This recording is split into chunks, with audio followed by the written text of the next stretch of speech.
Colin, do we need somebody to take notes? I will. I'm going to take notes. Okay, so we'll call the meeting to order. Carrie Ferlino. Sorry. Mike Sharon.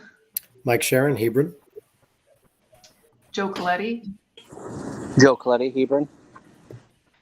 Kirsten Erlinson. Gabe Marks. Gabe Marks, Hebron. Mike Bollier. Amy Romanchuk. Amy Romanchuk, Marlboro. Scott Soyette. Scott Soyette, Andover. Pam Farrington. Drew Golphin. Drew Golphin, Marlboro. And Heather Summer, Hebron. So if we could all stand for the Pledge of Allegiance. I pledge allegiance to the flag of the United States of America, to the republic for which it stands, one nation, under God, indivisible, with liberty and justice for all.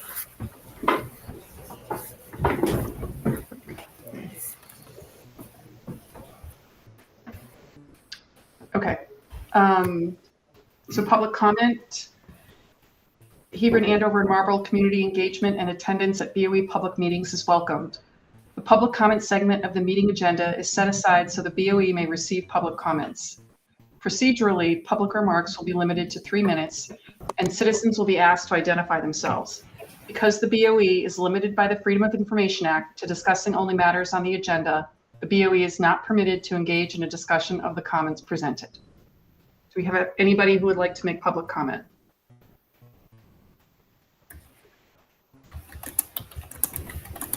Okay. So we'll move to item 4 on the agenda, discussion and possible action on the admin assistance custodian contract. Do we have a motion to approve the 2024 to 2027 contract between the Region 8 Board of Education and the Region 8 clerical and facilities employees? I'll make the motion, Joe Coletti. Joe Coletti. Second it. Second was Drew Golphin. Any discussion?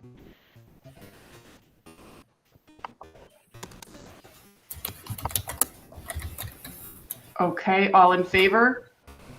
Aye. Aye. Aye. Oh, opposed? Okay, and the motion passes. Okay, and item 5 is the discussion of possible action on the athletic training contract. Do we have a motion to authorize the superintendent to revise the contract with Select Sports for athletic training services as discussed? Well, Heather, I probably should just, because we're recording the meeting, so I should probably give a quick overview maybe before somebody makes that motion. Okay, I thought that would go in discussion, but that's fine. Yeah. So there is a enclosure in your packet 5.1, which is a memo that I wrote to the board dated July 1st, 2024. I had a meeting with a gentleman named Perry Siegel, who is the regional director of sports medicine for Select Sports. They are the company that provides the athletic training services for sporting events and our sporting teams at both high school and the middle school, primarily high school, but certainly they serve the middle school needs as well. And essentially there is a change in the Fair Labor Standards Act, a recent change in the Fair Labor Standards Act. I'm going to try my best to make sense of this, but I know that there are some members of the finance subcommittee who were with me when we talked about this. And if I misrepresented, I will not be hurt at all if somebody jumps in to save me. But basically the memo talks about the fact that they announced a rule on April 23rd, 2024, increasing the minimum compensation levels for certain they call them white collar exemptions into the Federal Fair Labor Standards Act's overtime premium pay.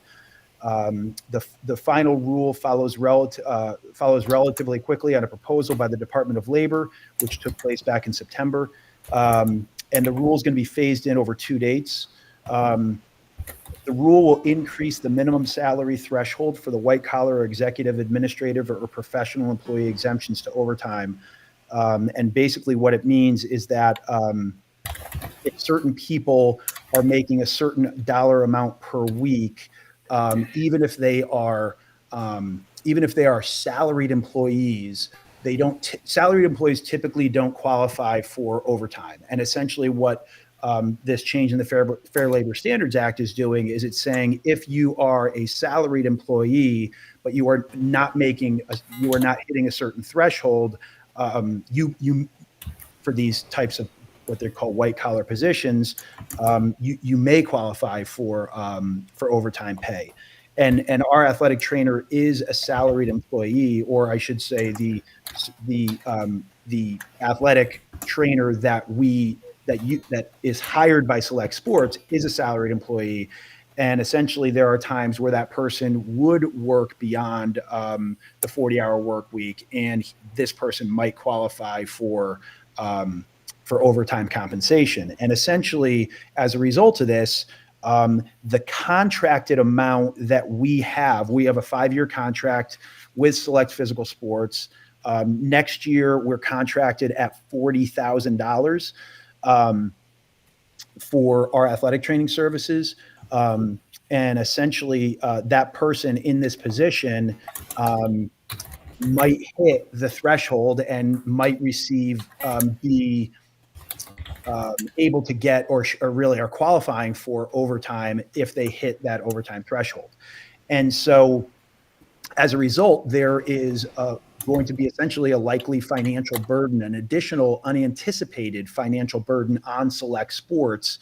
And essentially what they're saying to us is, would you share that burden? And essentially, as I said, and Drew and Amy jump in if you'd like to, the finance subcommittee met on this back on June 11th.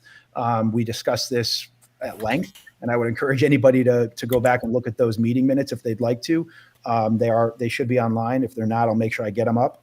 And the finance subcommittee really had a good conversation about this and was supportive of making the necessary changes so that that financial burden is shared. Specifically, the additional the additional amount that they are requesting for us for next school year is an additional $2,770. That's because of the fact that it's actually the change doesn't go into effect until January 2025. So it's only going to affect half of the school year. In the second and final year, in the second year of the contract, we are contracted for $42,500 right now. But it would be an additional full year. So that dollar amount that I had said would actually be doubled to $6,648. And in the final year of the contract, which is currently for $45,000, it would again be an additional $6,648. So that's essentially what the request is they're saying, for next year, could you pay us an additional $2,770? In the 25-26 year, would you be willing to add $6,648? And again, in the third year, that same dollar amount for 26-27.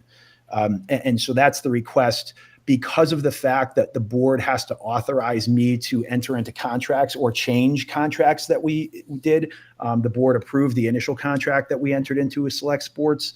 I would just need the board's approval to revise the contract with Select Sports with athletic training services as I've just discussed. So there's one other thing that I want to talk about, but I can do my best to answer any questions that may come up about the change with the FSLA and the change with the requested amount.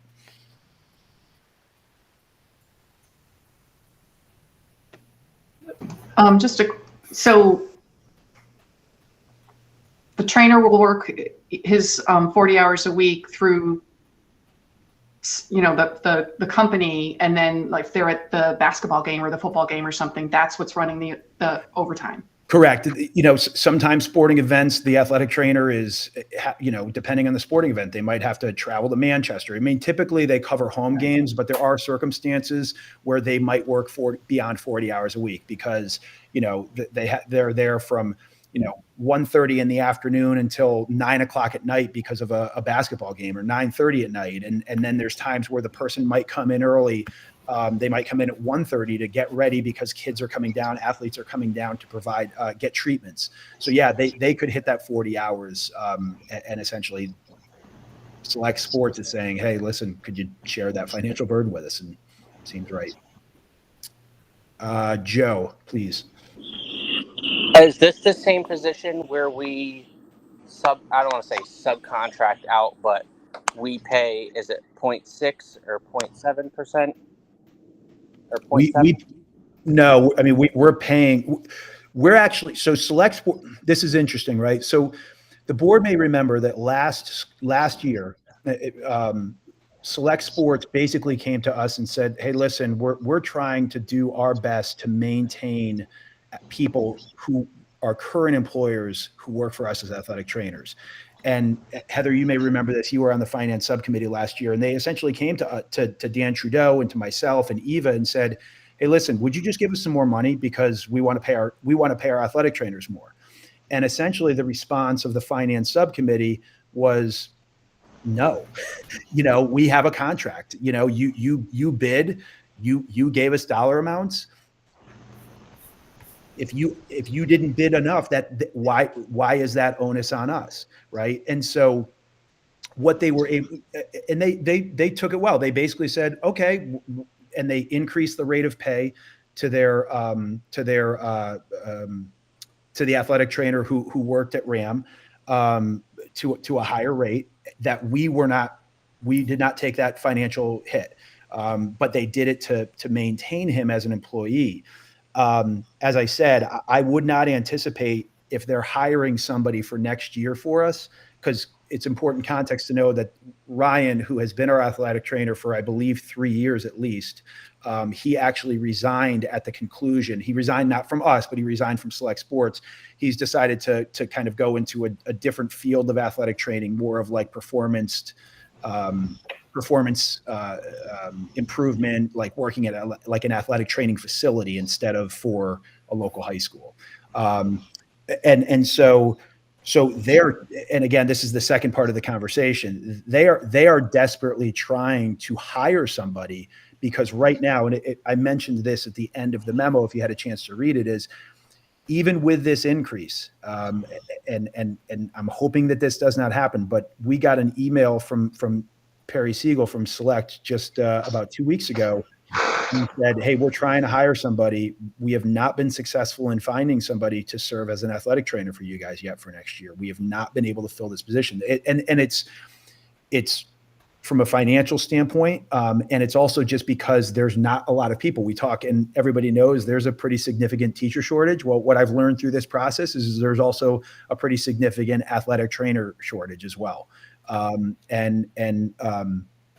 We're hoping, obviously, that they will be successful. If they don't fill the vacancy, there is language in their contract that talks about termination of contract, and they have the ability to terminate the contract with us within a certain number, like given 30 days. And we have the ability to terminate, just as we have the ability to terminate the contract with them. But Dan Trudeau and Eva and myself got an email probably about 2 weeks ago from Perry just saying, we're still trying, but I'm just letting you know that we have not been successful yet. And if we haven't filled it, essentially, I'm paraphrasing, of course, but it's something to the effect of, if we haven't filled it by the end of July, like we're gonna likely have to terminate our contract.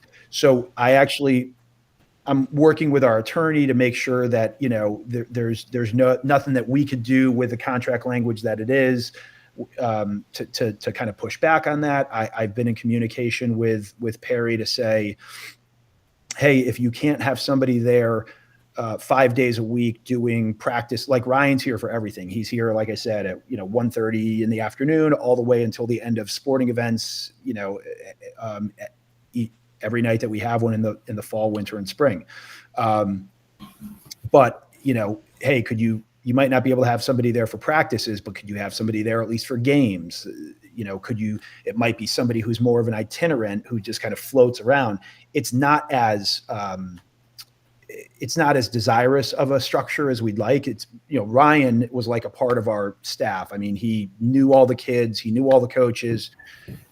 Every day those kids who were getting treatments would come in and he'd work with them and tape them up and give them, exercises if they were rehabbing from injuries.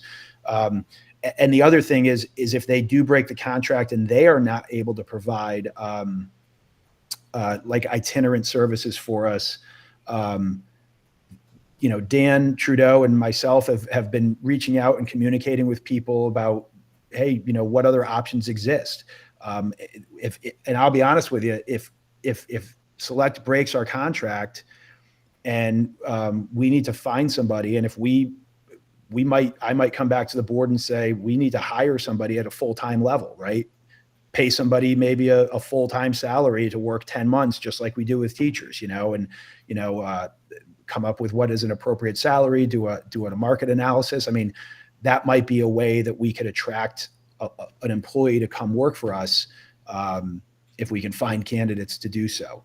But so we're trying to figure out what avenue we might go in if Select breaks the contract with us. But to be honest with you, we're hoping that doesn't happen. We're cautiously optimistic that they might find somebody. But the first step for us to really help out with that is, regardless of what ends up happening in the long run, is at least I can go to Perry and say, okay, the board's willing to help that financial burden that's being caused by FSLA or FLSA. So hopefully that was somewhat clear. If there's any questions, again, I can try my best to answer them. Is there any benefit to us having the person as a full-time employee? I believe that there would be. There'd be an additional financial burden if they're an employee of ours. We'd have to incur benefits, but I think you have the greater likelihood of stability. I think that you have the greater likelihood of somebody becoming a part of the school community. Dan Trudeau actually had known of a person who actually I think is certified as a phys ed teacher and we met with them as a phys ed candidate a couple years ago when we had a vacancy. Dan reached out to that person and said, hey, just spitballing ideas, would you be interested potentially in coming out as an employee? I mean, there was a response, but the response was, well, you'd have to pay me like $95,000 a year. I don't think we'd be traveling down that road, but we're reaching out to, Dan reached out to Ryan again, who has left us, and said, hey, do you have anybody that who lives in your world who, is making 45 grand a year and might be willing to jump ship from where they're currently working to come and work for us as an employee? And Ryan said, yeah, I could probably get the word out. There's the UConn has an athletic trainer certification program, right? Kids go to school at UConn, to communicate with them. I mean, it's not uncommon for me to communicate with Central Connecticut State University School of Ed, UConn School of Ed, Eastern School of Ed when we're trying to recruit teaching positions. There's nothing that would stop us from reaching out to UConn and other schools that offer athletic training programs and say, do you know of any kids that recently graduated that are looking to, get a full-time job? And so there's options that exist. I think the idea of hiring somebody full-time is an option that is well worth considering if we need to go down that road. Do you know if Select provides benefits? That is a question I don't have an answer to. My presumption would be that they do. Dan, I think you're still on this call. Do you know anything about whether or not they do that?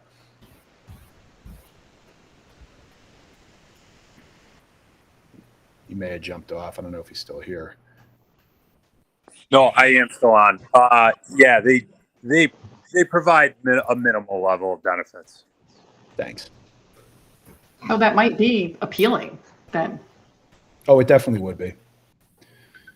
It definitely would be. So, have you done any market research yet to see that?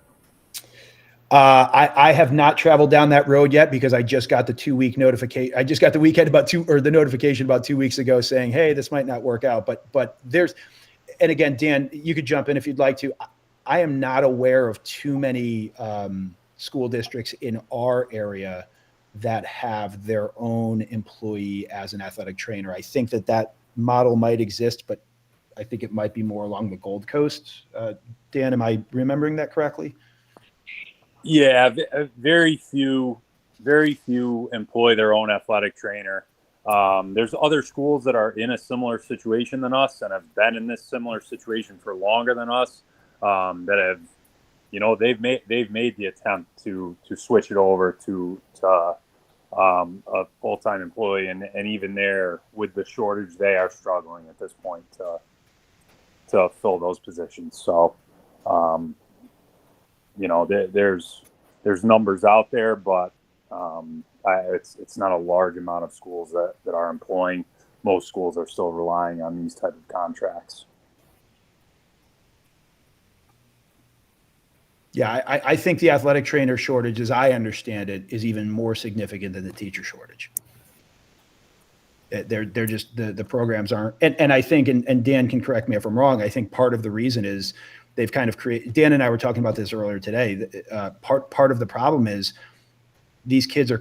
I keep saying kids, and I shouldn't, but these young men and women are coming out of programs where they're graduating with degrees and certifications and having to having paid a lot of money to go to college, and the starting salaries are in the in many cases are in the low to mid 30s, and I mean, Ryan, the person that's been with us, I mean, think about it. Our contract with Select was for next year was to pay them $40,000. He's been with us for 3 years, and he's not.